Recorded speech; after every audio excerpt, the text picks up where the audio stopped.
আওয়ামী লীগ নিষিদ্ধের বিষয়ে প্রধান উপদেষ্টার বক্তব্য প্রত্যাখ্যান এবং আওয়ামী লীগ নিষিদ্ধের দাবিতে ঢাকা বিশ্ববিদ্যালয় এলাকায় বিক্ষোভ করছে বাংলাদেশ গণতান্ত্রিক ছাত্র সংসদ।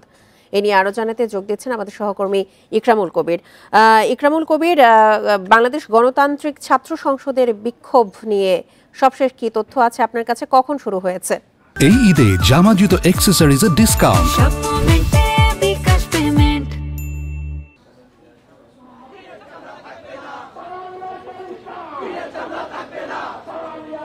আজকে কিন্তু জুম্মার নামাজের পরপরই কিন্তু ইনকিলাব মঞ্চের ব্যানারে ঢাকা বিশ্ববিদ্যালয় সহ বিভিন্ন বিশ্ববিদ্যালয় শিক্ষার্থীরা কিন্তু এই আওয়ামী লীগ নিষিদ্ধকরণের যে দাবি, সেই দাবিতে কিন্তু মিছিল বের করে এবং আপনারা দেখতে পাচ্ছেন ঢাকা বিশ্ববিদ্যালয়ের বিভিন্ন স্থান প্রদক্ষিণ করে কিন্তু এই মিছিলটি এখন রাজু ভাস্কর্যের দিকে এগিয়ে যাচ্ছে। এখানে প্রায় শতাধিক শিক্ষার্থী সহ আসলে যারা সচেতন মানুষ অনেকেই যুক্ত হয়েছেন এখানে, এবং এটি রাজু ভাস্কর্যের দিকে এগিয়ে হচ্ছে একটি সমাবেশে রূপ নেবে। এবং এখানে যারা রয়েছেন আজকের যে ঘটনা সেটির মূল পটভূমি যদি বলতে চাই, গতকালকে আপনি দেখেছেন জাতীয় নাগরিক পার্টির নেতা হাসনাত আব্দুল্লাহ, যিনি এই জুলাই অভ্যুত্থানের অন্যতম একজন সমন্বয়ক ছিলেন, তিনি একটি ফেসবুক পোস্ট করেছিলেন, যে পোস্টে তিনি বলেছিলেন আওয়ামী লীগকে পুনর্বাসনের চেষ্টা করছে একটি পক্ষ এবং সেটি সেনানিবাসের সঙ্গে যুক্ত। অর্থাৎ এখানে ভারতের ইন্ধন রয়েছে এবং সেনাবাহিনীরও একটি পক্ষ চাচ্ছে যে আওয়ামী লীগকে পুনর্বাসন করতে। সেই পুনর্বাসনের যে তাকে প্রস্তাব দেওয়া হয়েছিল সেটি সে বিরোধিতা করেছে এবং সেই ঘটনাটি কিন্তু জানানোর পরে কিন্তু সামাজিক মাধ্যম উত্তাল হয়ে পড়ে এবং সারা দেশে কিন্তু বিভিন্ন স্থানে আওয়ামী লীগকে সম্পূর্ণভাবে নিষিদ্ধের দাবি তুলেছে তারা। কারণ জুলাই এবং আগস্টে আওয়ামী লীগের যে নিপীড়ন এবং যে হত্যাযজ্ঞ চালিয়েছে সেটি অবশ্যই মানবতা বিরোধী। এই সারা বিশ্ব, এমনকি আপনারা দেখেছেন যে জাতিসংঘও কিন্তু এই হত্যাযজ্ঞের বিষয়ে একদম পরিষ্কার বিবরণ দিয়েছে। এটি যে একটি নির্মম একটি হত্যাযজ্ঞ, এটি একটি নির্মমতা, সেটি নিয়ে কিন্তু কারোর মধ্যে কোনো সন্দেহ নেই। এরপরেও যেহেতু আওয়ামী লীগ এটি দলগতভাবে করেছে, এত কিছুর পরেও আসলে একটি দল কেন রাজনীতি করবে সেটি নিয়ে প্রশ্ন তুলেছে।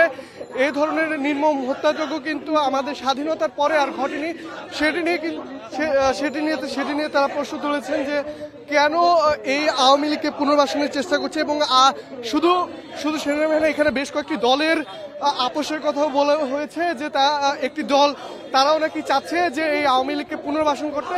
এই যে বিষয়টি সেটি কিন্তু হাসনাত আব্দুল্লাহ যখন তুলে ধরে, এরপরে কিন্তু আসলে ছাত্র জনতা, বিশেষ করে যারা জুলাই অভ্যুত্থানে যাদের প্রত্যক্ষ ভূমিকা ছিল, তারা কিন্তু ফুঁসে ওঠে এবং যার পরিণতিতে কিন্তু আজকের এই আন্দোলন, এটি শুধু ঢাকা বিশ্ববিদ্যালয় হচ্ছে এমনটি নয়, বিভিন্ন রাজনৈতিক এবং ছাত্র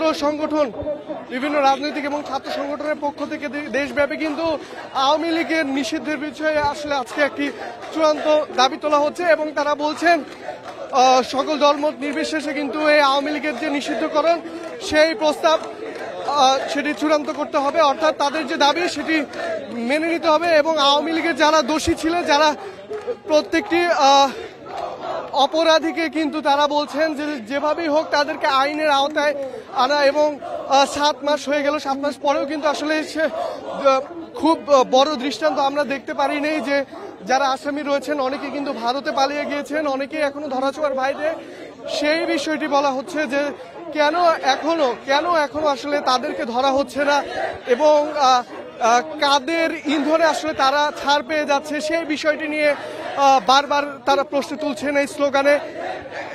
এবং আওয়ামী লীগের বিষয়ে কিন্তু তারা আজকে চূড়ান্ত ফয়সালা চায়, সেটি বলছে কোনোভাবে আওয়ামী লীগকে যেন ক্ষমা না করা হয় এবং তা আওয়ামী লীগের যে রাজনীতি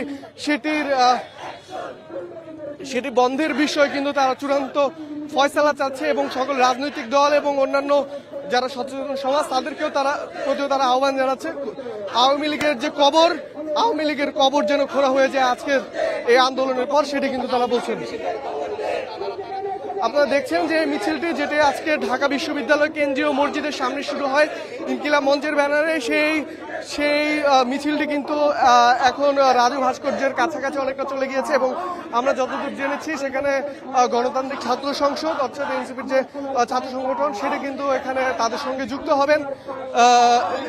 এখন এটি আপনাকে অনেকটা রাজু ভাস্কর্য দিকে চলেছে এবং ওখানে রাজু ভাস্কর্যটা আমি একটু যদি উল্টো দিকে দেখাতে চাই, রাজু ভাস্কর্যও কিন্তু অনেকেই কিন্তু এরই মধ্যে অবস্থান নিয়েছে রাজু ভাস্কর্যে।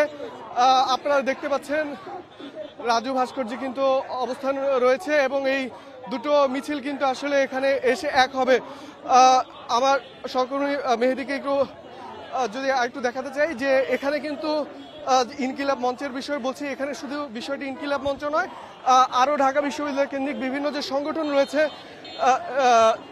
আরও যে সংগঠনগুলো রয়েছে সবাই কিন্তু আজকের এই যে আওয়ামী লীগ নিষিদ্ধকরণের যে দাবি সে দাবিতে একতাবদ্ধ হয়েছে এবং তারাও আজকে মাঠে নামবেন বলে আমরা শুনতে পেরেছি।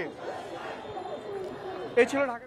আওয়ামী লীগ নিষিদ্ধের দাবিতে ঢাকা বিশ্ববিদ্যালয়ে চলছে বিক্ষোভ। এ নিয়ে বিস্তারিত জানাচ্ছিলেন আমাদের সহকর্মী ইকরামুল কবির।